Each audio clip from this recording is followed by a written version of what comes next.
지난주 말씀에 가정 이야기를 하면서 남편으로서 또 아내로서 의무를 나누었습니다.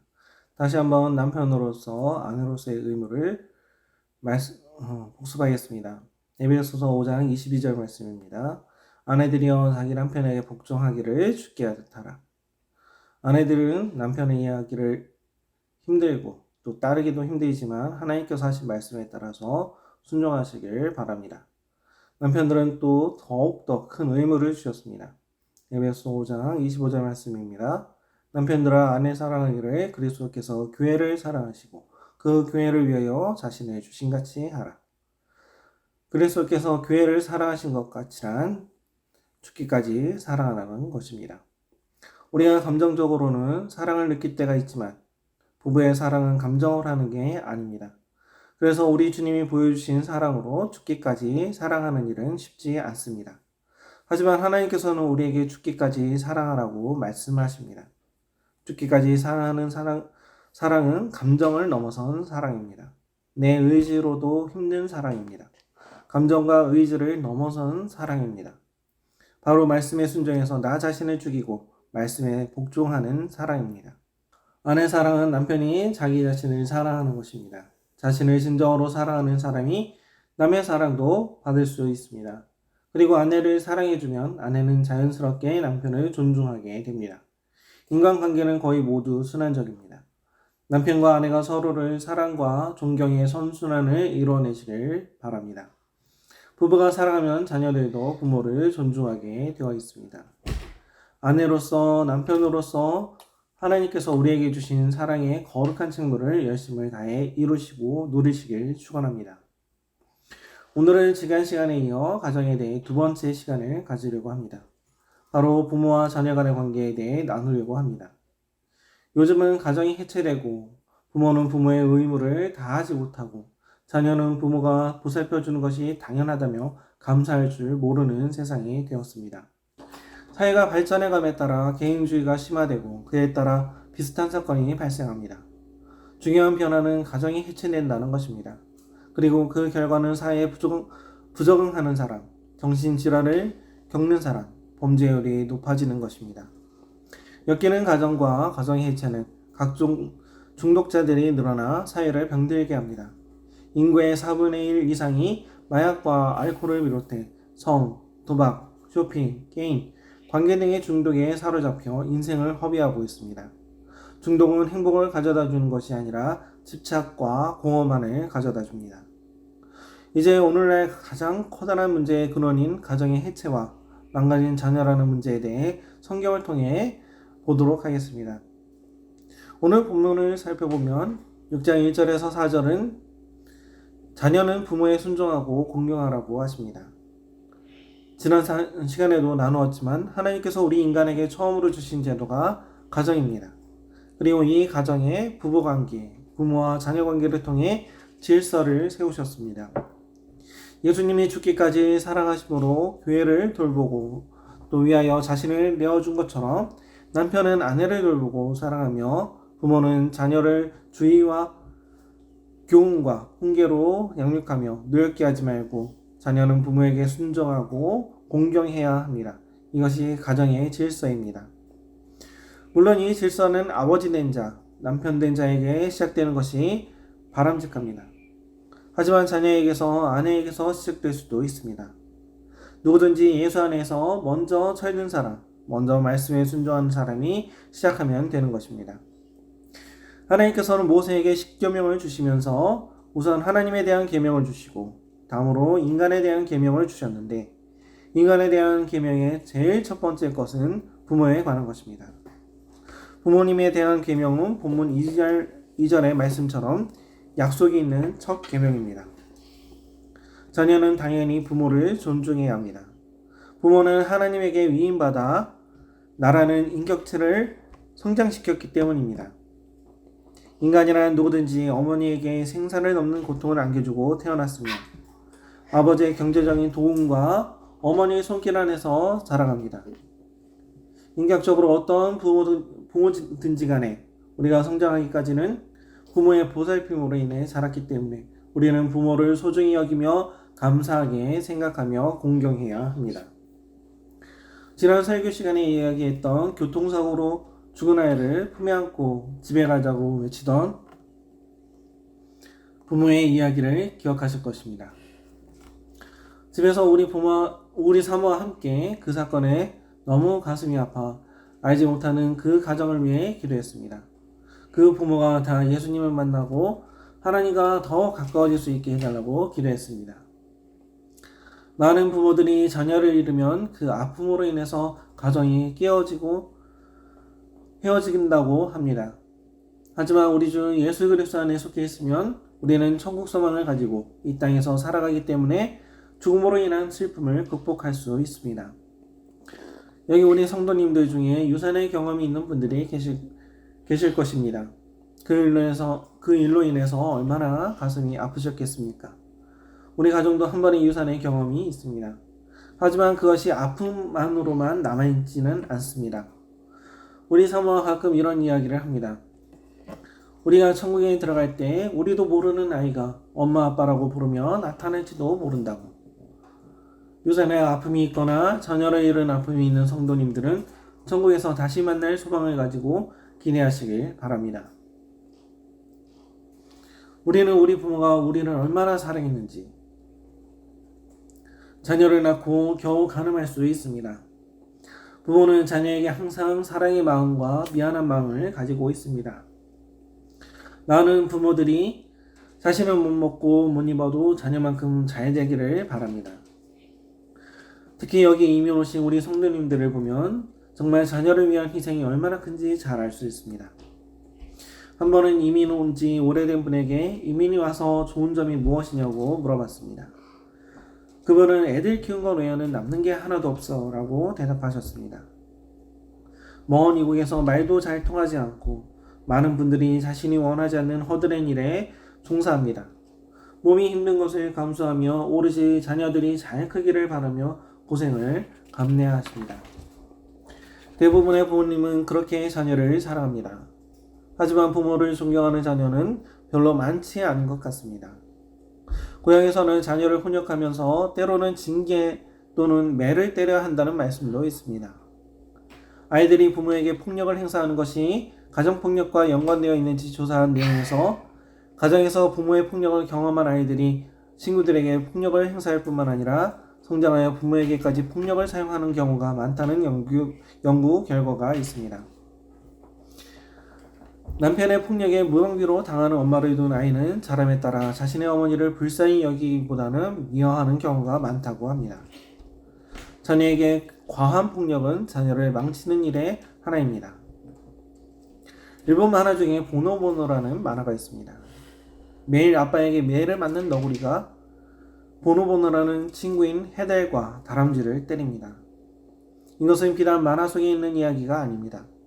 소리를 지르는 것도 폭력도 모두 대물림됩니다.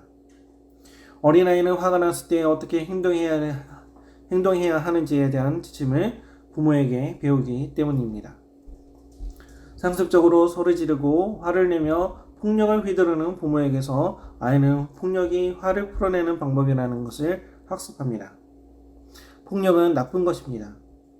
오늘날 가정폭력을 방지하기 위해서 매를 금하고 있습니다. 하지만 폭력과 훈육을 위한 매는 구별되어야 합니다. 저는 어렸을 때 어머니에게 매를 맞고 자랐습니다. 저희 어머니는 제가 잘못하면 경고하십니다.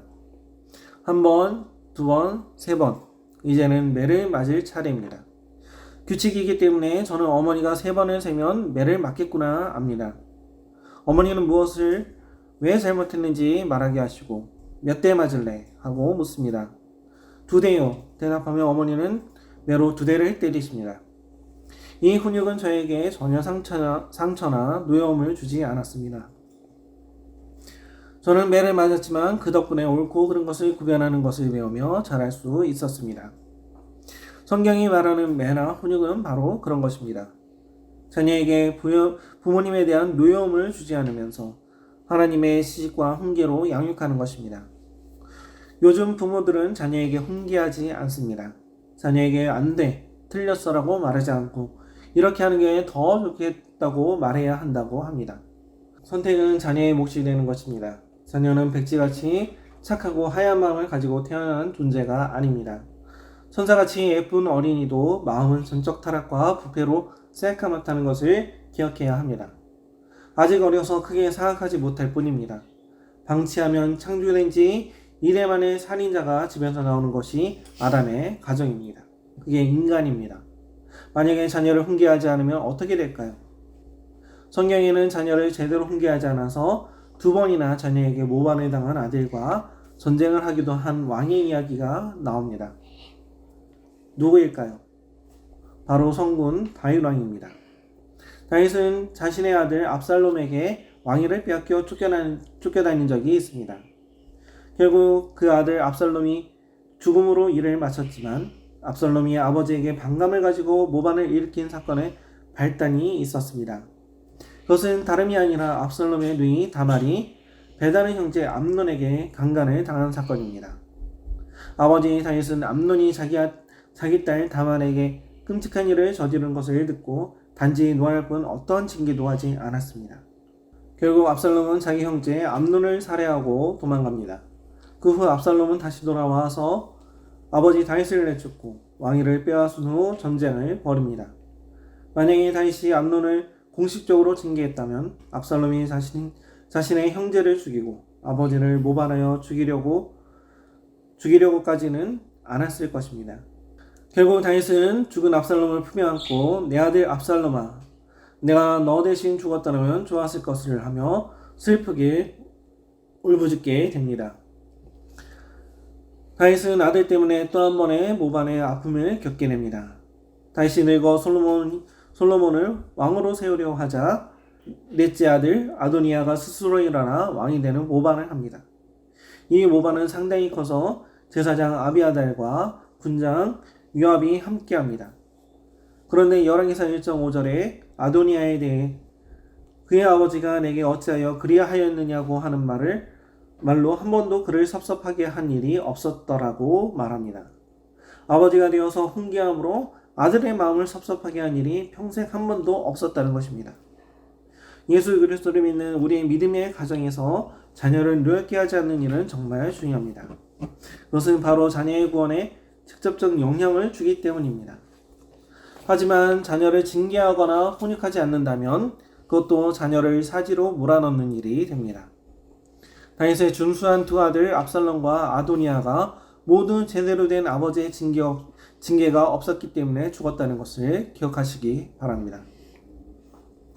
정말 많은 가정에서 부모의 과도한 훈육 때문에 또는 반대로 징계가 없는 무질서와 무방향성 때문에 자녀들의 일탈이 생깁니다. 여러분은 어떤 부모입니까? 오늘 본문에서 이야기하는 것은 부모가 자녀를 노하게 하지 말라는 것입니다.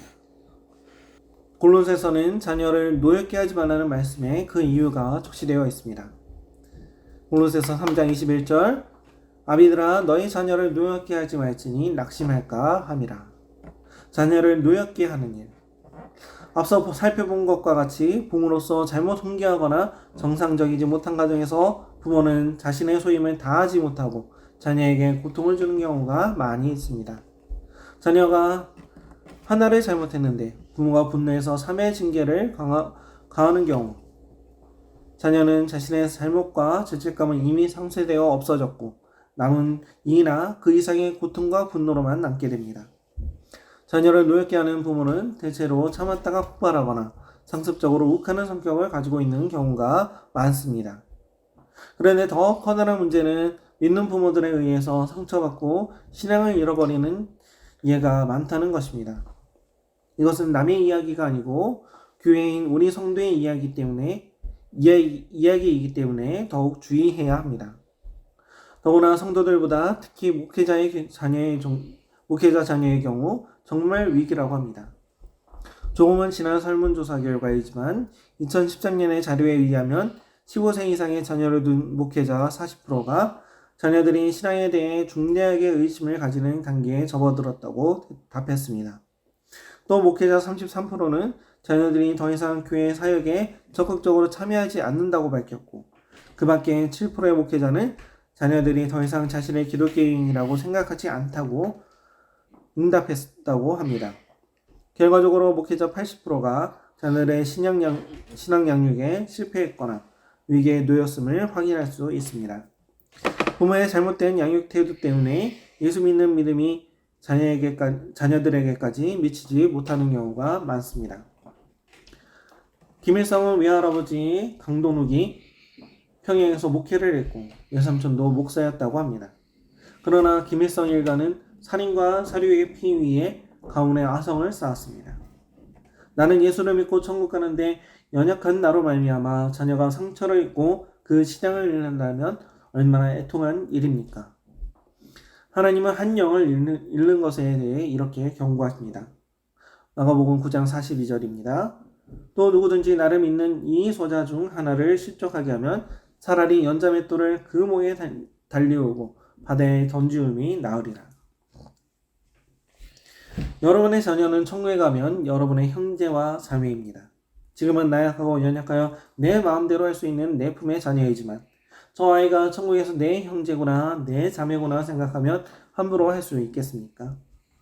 장성한 자녀를 둔 부모님들도 내 자녀라고 생각하지 마시고 저 아이가 하나님께서 내게 맡기신 가장 가까운 형제요 자매라고 생각하시면서 자녀를 격려하고 위로하고 하나님의 말씀으로 권면하시길 바랍니다. 자녀들은 아버지를 보면서 하나님을 배웁니다. 하나님께서 좋은 분이라는 것을 가르치는 가장 좋은 방법은 나 자신이 정말로 좋은 아버지가 되는 것입니다. 여기 계신 우리 모든 남성들은 사랑과 공의를 가진 공정하고 사랑 많은 아버지가 되시길 바랍니다. 저 또한 자녀 신앙 양육에 주의를 기울여야 할 우선 대상입니다. 그리고 우리 성도님들도 자녀의 신앙 양육에 주의를 기울이셔야 하겠습니다. 우리 뉴욕 서울정록의 모든 성도님들은 하나님께서 우리에게 보여주신 사랑을 본받아서 자녀에게 온전한 사랑을 자녀로서는 예수님께서 아버지 하나님의 말씀에 순종하여 보이신 그 순종을 본받아 하나님이 기뻐하는 가정으로 세상에 하나님의 영광을 나타내시길 축원드립니다. 아멘. 아멘.